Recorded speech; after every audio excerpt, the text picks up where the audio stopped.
السلام علیکم دوستو، کیسے ہیں آپ سب؟ میں زبینہ فیاض ایک بار پھر آپ کے ساتھ میں شروع کر رہی ہوں معصوم دل پارٹ 12۔ جب تم اپنی محبت کے لیے اتنا کچھ کر رہے ہو تو کیا میں اتنا سا بھی نہیں کر سکتی؟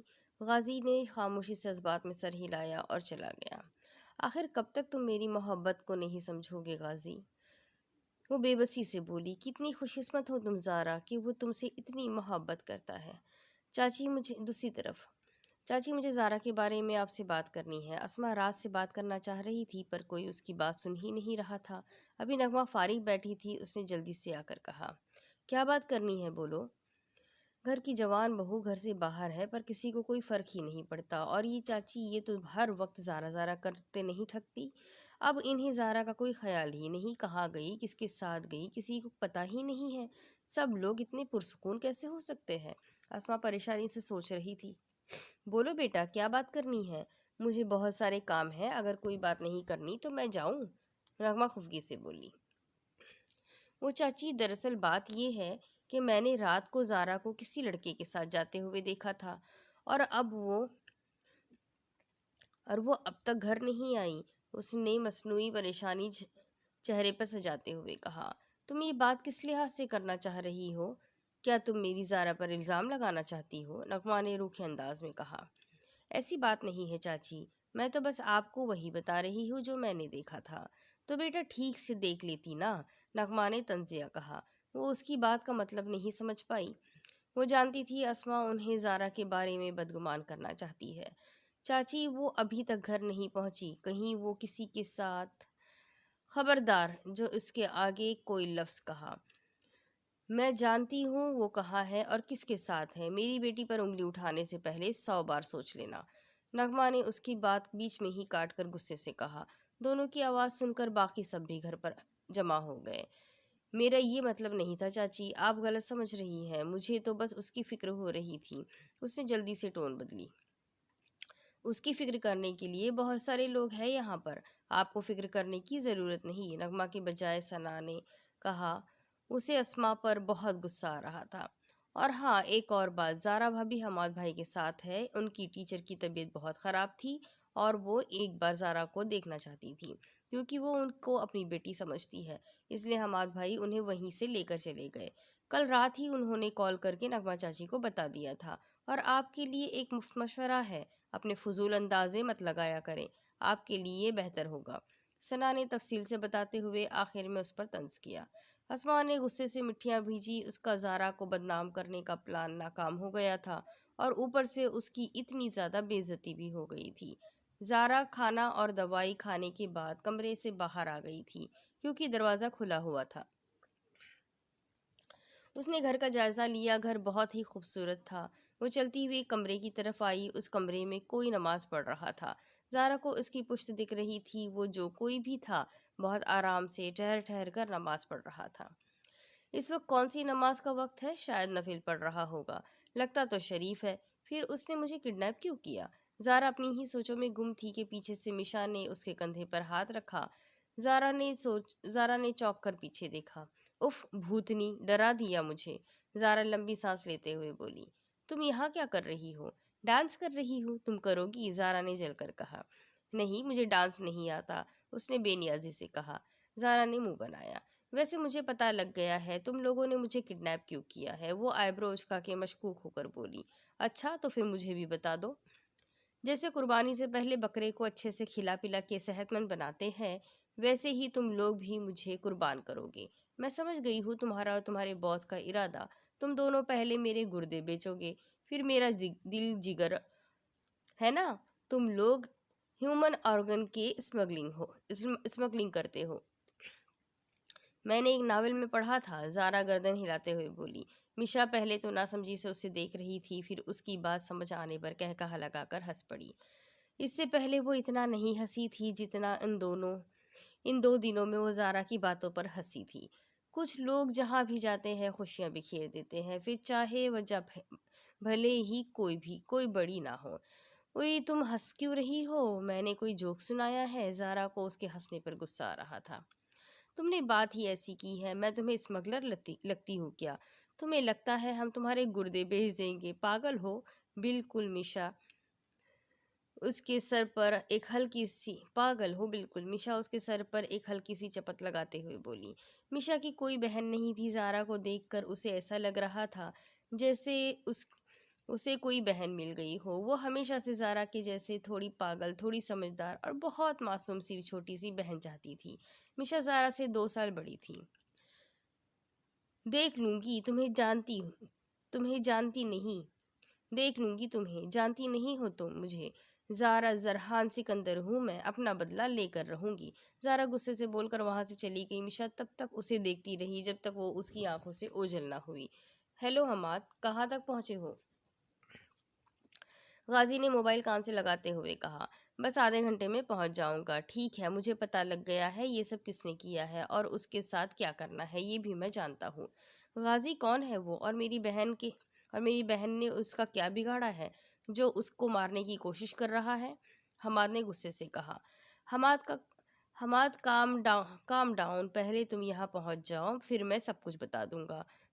حماد نے کال ڈسکنیکٹ کر دی۔ زرحان سکندر، تم نے میری بہن کی حفاظت نہیں کی۔ اگر اسے کچھ ہو جاتا تو میں تمہیں کبھی معاف نہیں کرتا، کبھی بھی نہیں۔ اس کی آنکھوں میں نمی تھی۔ اس کے ہوتے ہوئے اس کی جان سے پیاری بہن نے اتنا درد اور تکلیف سہی، یہ بات اس کا دل چیر رہی تھی۔ اب ماضی۔ وہ اسکول کے باہر کھڑا تھا، چھٹی ہونے والی تھی۔ اس نے چوکیدار کو زارا کو بلانے کے لیے کہا۔ وہ کچھ دیر انتظار کرتا تھا۔ زارا پہلے ہی گھر چلی گئی تھی، پر اسے پتہ نہیں تھا۔ چوکیدار نے زارا کے بارے میں اس لڑکے سے پوچھا جس کے ساتھ وہ ہمیشہ پائی جاتی تھی۔ وہ لڑکا اس کے ساتھ چلا آیا۔ چوکیدار واپس آیا تو اس کے ساتھ ایک لڑکا تھا جو حماد سے کوئی 1-2 سال چھوٹا تھا۔ آپ کون اور آپ کو زارا سے کیوں ملنا ہے؟ غازی نے آتے ہی پوچھا۔ تم کون ہو؟ اور میں نے تمہیں نہیں، زارا کو بلایا ہے، اس نے تھوڑی برہمی سے کہا۔ میں زارا کا دوست ہوں، وہ بنا کوئی تمہید باندھے بولا۔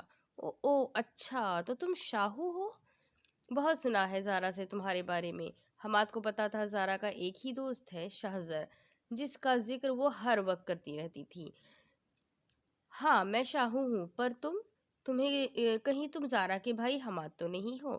اس نے اپنی پیشانی مسلتے ہوئے کہا۔ حماد نے اس بات میں سر ہلایا۔ زارا کہاں ہے؟ میں اسے لینے آیا ہوں، وہ تو ابھی کچھ دیر پہلے ہی اپنی دوستوں کے ساتھ چلی گئی۔ اچھا کوئی بات نہیں، میں نے زارا کو نہیں بتایا تھا کہ میں اسے لینے آؤں گا۔ غازی نے بس اتنا کہا اور خاموش ہو گیا۔ وہ اتنی جلدی کسی سے بے تکلف نہیں ہوتا تھا۔ اس کے بعد بھی حماد اور غازی کی ملاقاتیں ہوتی رہی۔ بہت جلد ہی دونوں کی دوستی ہو گئی تھی۔ یہ بات زارا کو نہیں پتا تھی۔ زارا سے جھگڑا ہونے کے بعد بھی غازی حماد سے ملتا رہتا تھا۔ حماد کو جب پتا چلا تو اس نے زارا سے بات کرنے کا کہا، پر غازی نے اسے روک دیا تھا۔ اس کے بعد غازی کی زندگی میں بہت کچھ ہوا تھا جس کی وجہ سے وہ سب کٹ کر رہ گیا تھا۔ 1-2 سال کے بعد پھر غازی کی ملاقات حماد سے ہوئی تھی۔ حماد کو غازی کے بارے میں جب پتا چلا تو اسے بہت دکھ ہوا تھا۔ غازی کا بس ایک ہی دوست تھا حماد، جس سے وہ کچھ نہیں چھپاتا تھا۔ حماد نے ہر حال میں اس کا ساتھ دیا تھا، ایک بھائی کی طرح۔ حماد نے اس کی آنکھوں میں زارا کے لیے بہت محبت دیکھ لی تھی۔ وہ جب زارا کی بات کرتا تھا اس کی آنکھوں میں ایک الگ ہی چمک ہوتی تھی۔ وہ کبھی مانتا نہیں تھا، پر اس کے دل کا حال اس کی آنکھوں سے صاف ظاہر ہوتا تھا۔ حماد جان کر بھی انجان رہا تھا۔ اس نے کبھی غازی سے اس بارے میں بات نہیں کی تھی، پر زارا اور زرحان کی شادی سے پہلے اس نے پہلی بار غازی سے اس متعلق کوئی بات کی تھی۔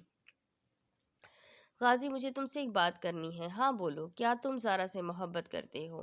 ان دونوں میں کوئی بات پوشیدہ نہیں تھی، وہ دونوں ایک دوسرے سے بہت اچھے طریقے سے جانتے تھے۔ حماد کی بات سن کر وہ ایک پل کے لیے ٹھٹکا تھا، پھر وہ پر اعتماد ہو کر بولا، ہاں میں کرتا ہوں محبت اس سے، اور ہمیشہ کرتا رہوں گا، اس نے بنا ڈرے مثبت انداز میں اس سے کہا۔ حماد جانتا تھا وہ ایسا ہی بولے گا، وہ اسے بہت اچھے سے جانتا تھا، وہ جانتا تھا وہ کبھی جھوٹ نہیں بولتا۔ کب سے؟ حماد نے سپاٹ لہجے میں پوچھا۔ جب سے پہلی بار اس سے ملا تھا، غازی نے بھی سپاٹ انداز میں ہی جواب دیا۔ کیوں کرتے ہو اسے محبت؟ نہیں پتا، غازی دو ٹوک بولا۔ تمہاری محبت کی انتہا کیا ہے؟ کیا تم اسے حاصل کرنا چاہتے ہو؟ نہیں، میں نے کبھی اسے حاصل نہیں کرنا چاہا۔ میں نے محبت کی ہے، سودا نہیں کہ دل کے بدلے دل مانگو، اور محبت کی انتہا کا پتہ نہیں، پر اسے کسی تکلیف میں نہیں دیکھ سکتا۔ اس کی خوشی کے لیے کہ اپنی جان دے سکتے ہو؟ جان سے بڑھ کر اگر کچھ ہوا تو وہ بھی بلا جھجک دے سکتا ہوں۔ کیا تم اس سے شادی کر سکتے ہو؟ نہیں۔ کیا میں تم سے اس کی وجہ پوچھ سکتا ہوں؟ حماد نے اس سے اپنی طرف کرتے ہوئے کہا۔ کیا میں تم سے پوچھ سکتا ہوں تم ایسا کیوں بول رہے ہو؟ کیونکہ ہر بھائی اپنی بہن کے لیے ایک ایسا جیون ساتھی چاہتا ہے جو اسے محبت کرے، اس کی عزت کرے، اور تم سے زیادہ میری بہن سے اور کوئی محبت نہیں کر سکتا، پر میں اس سے شادی نہیں کر سکتا۔ کیوں؟ کیونکہ میں اس کی خوشیاں نہیں چھین سکتا، نہ ہی تمہیں چھیننے دوں گا، نہ کسی اور کو۔ غازی اس کی آنکھوں میں دیکھ کر بولا۔ مطلب؟ حماد اس کی بات نہیں سمجھا تھا۔ مطلب یہ کہ زارا زرحان سے محبت کرتی ہے اور اس کی خوشی زرحان ہے۔ یہ معنی نہیں رکھتا کہ کون اس سے کتنی محبت کرتا ہے، معنی یہ رکھتا ہے کہ وہ کس سے محبت کرتی ہے، اور جب تک میں زندہ ہوں اس کی محبت کوئی نہیں چھین سکتا۔ غازی کی آنکھیں سرخ ہو رہی تھیں۔ تمہیں کیسے پتا کہ زارا زرحان سے محبت کرتی ہے؟ حماد نے اس کا بازو پکڑتے ہوئے کہا۔ بس مجھے پتا ہے، غازی نے دوسری طرف منہ کرتے ہوئے کہا۔ میں اس کے اتنے پاس رہ کر بھی یہ نہیں جان پایا، اور تم اس سے اتنا دور رہ کر بھی اس کے دل کا حال جانتے ہو؟ مجھے لگتا تھا مجھ سے بہتر اس دنیا میں کوئی نہیں جانتا، پر میں غلط تھا۔ مجھ سے بھی زیادہ کوئی اور اسے جانتا ہے۔ وہ کھوئے ہوئے لہجے میں بولا۔ غازی، کیا اس کے بغیر رہ سکتے ہو؟ اس نے نہ جانے کیا سوچ کر پوچھا۔ غازی زخمی سا مسکرایا۔ اس کی آنکھوں میں ایک گہرا درد تھا جسے حماد بخوبی دیکھ سکتا تھا۔ حماد، بے شک میں اس سے دور ہوں، پر وہ ہمیشہ میرے پاس ہے۔ میں نے کبھی اسے خود سے دور ہونے نہیں دیا۔ وہ میری سانسوں میں بستی ہے۔ حماد کے پاس کہنے کے لیے کچھ نہیں تھا۔ اس نے غازی کو کھینچ کر اپنے گلے لگایا۔ وہ پہلے سے جانتا تھا غازی زارا سے محبت کرتا ہے، پر اتنی محبت کرتا ہے وہ یہ نہیں جانتا تھا۔ اس دن کے بعد دونوں کا رابطہ مختصر سا ہو گیا تھا۔ غازی اپنے مشن میں بزی تھا اور حماد اپنی ڈاکٹری کی پڑھائی میں، پر دونوں ہمیشہ ایک دوسرے کے ٹچ میں رہے تھے۔ ان کی دوستی میں کوئی فرق نہیں آیا تھا۔ دوسری طرف، ہیلو زرحان، جتنی جلدی ہو وہاں سے چلے آؤ۔ پر بابا، ابھی تک کام نہیں ہوا، اور ایسی کون سی ایمرجنسی ہے جو آپ اتنی جلدی مچا رہے ہیں؟ گھر آنے میں سب ٹھیک تو ہے نا؟ زارا تو ٹھیک ہے نا؟ اس سے زارا کی فکر ہو رہی تھی، کیونکہ جب وہ وہاں سے آیا تھا تب زارا کی طبیعت ٹھیک نہیں تھی۔ سب ٹھیک ہے، بس تم جلدی گھر پہنچو۔ وہ لوگ بہت خطرناک ہے، چھوٹی چھوٹی باتوں پر قتل کرنا ان کی عادت ہے۔ مجھے ان کے بارے میں نہیں پتا تھا، ورنہ میں تمہیں کبھی وہاں جانے نہیں دیتا۔ سکندر صاحب فکر مندی سے بولے۔ بابا فکر نہ کرے، کچھ نہیں ہوگا، میں ٹھیک ہوں۔ ٹھیک ہے بیٹا، اپنا خیال رکھنا، مجھے فکر ہو رہی تھی۔ سکندر صاحب نے موبائل رکھا۔ پریشانی ان کے چہرے پر واضح تھی۔ جب سے انہیں ان لوگوں کے بارے میں پتا چلا تھا انہیں زرحان کی فکر ہو رہی تھی۔ یا اللہ، میرے بیٹے کی حفاظت کرنا۔ اسما اپنی دوست کے گھر گئی تھی۔ واپسی پر کچھ نقاب پوش لوگوں نے اس کو بے ہوشی والی دوائی سنگھا کر بے ہوش کر دیا اور اسے اٹھا کر گاڑی میں پٹک دیا۔ کچھ دیر بعد جب اسے ہوش آیا تو وہ ایک کرسی کے ساتھ بندھی ہوئی تھی۔ ہر طرف اندھیرا تھا۔ وہ چلا رہی تھی، اپنی مدد کے لیے سب کو بلا رہی تھی، پر اس کی آواز سننے کے لیے وہاں کوئی نہیں تھا۔ چلا چلا کر اس کا گلا خشک ہو گیا تھا۔ بے بسی سے اسے رونا آ رہا تھا۔ میں نے کسی کا کیا بگاڑا ہے؟ مجھے یہاں کیوں لایا گیا ہے؟ زارا نے تمہارا کیا بگاڑا تھا جو اس کی جان لینا چاہتی تھی تم؟ کسی نے اس کے بالوں کو اپنی گرفت میں لیتے ہوئے کہا۔ درد سے وہ چلا رہی تھی۔ کون ہو تم؟ میں نے کسی کی جان لینے کی کوشش نہیں کی، وہ ڈرتے ہوئے بولی۔ اچھا، تو پھر یہ کیا ہے؟ اس نے موبائل کی ریکارڈنگ چلائی جس میں وہ اور صبورہ زارا کو مارنے کی پلان بنا رہے تھے۔ اسے دینے والے زہر کے بارے میں میں بول رہی تھی۔ اسما کو اپنی آواز آ رہی تھی جس میں وہ بول رہی تھی، میں صرف اس سے تڑپتے ہوئے دیکھنا چاہتی ہوں۔ مرے گی نہیں، پر تکلیف مرنے والی ہی ہوگی۔ 15 دن گزر گئے ہیں، باقی 15 دن پھر وہ ہمیشہ کے لیے ختم۔ وہ شزا سی سنے جا رہی تھی۔ اب بھی تم کہو گی کہ تم نے کسی کو مارنے کی کوشش نہیں کی؟ لوگوں کو تڑپتا ہوا دیکھ کر بہت سکون ملتا ہے نا تمہیں؟ اب ذرا خود بھی تڑپ کر دیکھو، بہت مزہ آئے گا۔ غازی نے اس کا جبڑا پکڑ کر منہ کھولا اور ایک لکوڈ اسے پلا دیا۔ وہ تڑپ رہی تھی، بچنے کی کوشش کر رہی تھی۔ کیا پلایا تم نے مجھے؟ کون ہو تم؟ اس کی آواز نہیں نکل رہی تھی۔ کچھ خاص نہیں، بس تھوڑا سا زہر تھا، پر فکر نہیں کرو، ابھی نہیں مرو گی تم۔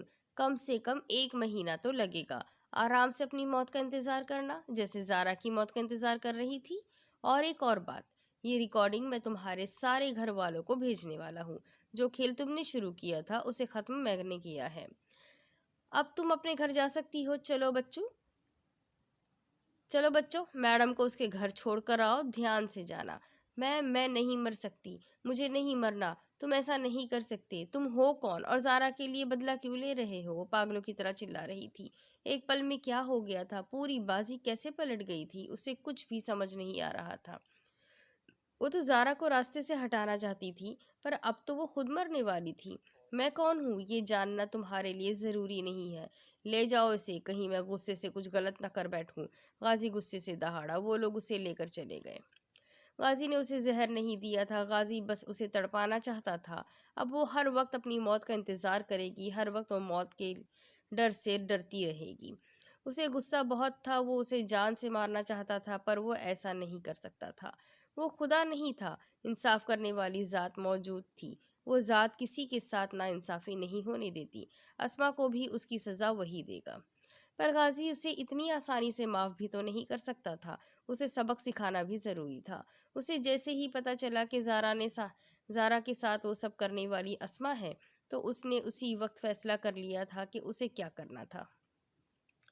اس کا موبائل بجا، اس نے بنا دیکھے کال اٹینڈ کی۔ کہاں ہو؟ میں پہنچ گیا ہوں۔ دوسری طرف حماد تھا۔ کسی کا حساب کر رہا تھا۔ تم اندر چلو، میں آتا ہوں۔ اچھا ٹھیک ہے۔ تمہیں کیسے پتا چلا یہ سب زرحان کی تایا کی بیٹی نے کیا ہے؟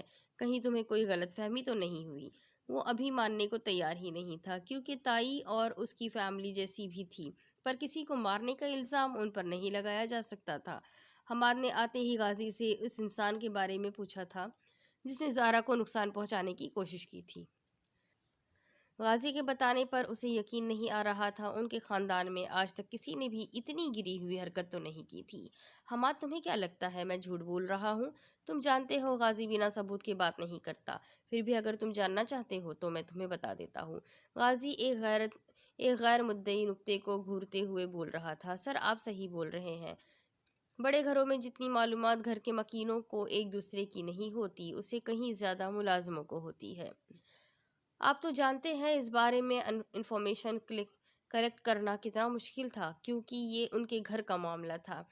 پر آپ نے جو تجویز پیش کی اس پر عمل کرتے ہوئے میں نے اس گھر کی ملازمہ پر 24 گھنٹے نظر رکھی، اور اسے یہ تو پکا پتہ چل گیا ہے کہ وہ ایک نہایت لالچی عورت ہے اور پیسوں کے لیے کچھ بھی کر سکتی ہے، یہاں تک کہ کسی کی جان بھی لے سکتی ہے۔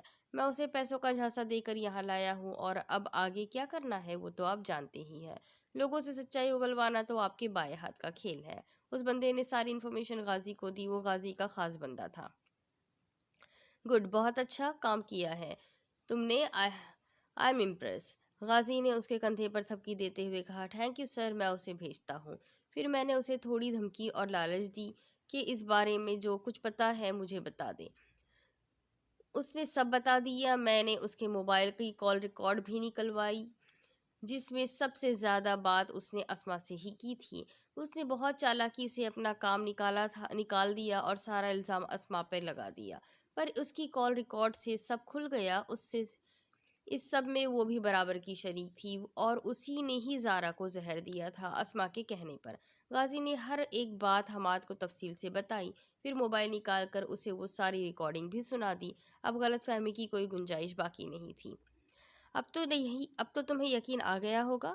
یقین تو آ گیا ہے، پر اب میں ان دونوں کو نہیں چھوڑوں گا، حماد نے غصے سے کہا۔ میں نے ان دونوں کو ان کے کیے کی مناسب سزا دے دی ہے۔ صبورہ اس وقت جیل میں ہے۔ اس کے خلاف اور بھی بہت سی باتیں پتہ چلی ہیں۔